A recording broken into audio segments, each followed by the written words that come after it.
Nandito tayo ngayon, pero hindi ito parte ng Huli Kapanga.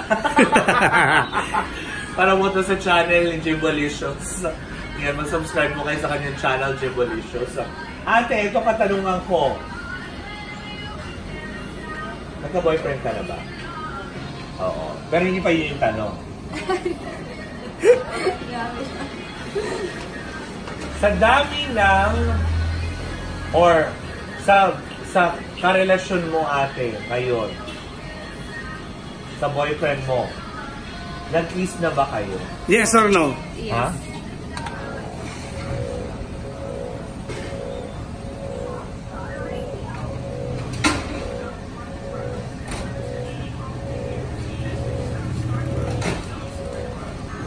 Oh, Ay, ang true. galing, totoo! Kasi yan eh. Oh, Nag-kiss sabi na totoo, sila. talaga, kilig talaga siya. Ang sabihin, Sa pulso.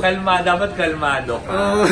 Dapat na nitetense ka yung nerves mo kasi pumipikit. Talaga, sige nga, ikaw nga, try ka, tatalungin kita. Ayaw! O yan, sample yan. Baka may malaman bakit ako sa akin, di ba? Oh. Mas lamang kasi Ayan, yung oh. truth. Oh. Yung green kasi yung truth kumpara sa lie. Oo, di ba? Pero kasi yung kay Jim kanina, mas lamang yung lie. Nako, hindi nga lang nakuhaan nga lang. Pero eto po yung mga gagawin ni Jim. Ito, pakita natin si Jim. Ayan, kaya sa mga co-DJs ko, abangan yung aking challenge. Kaya humanda na kayo sa napakagandang tanong ko.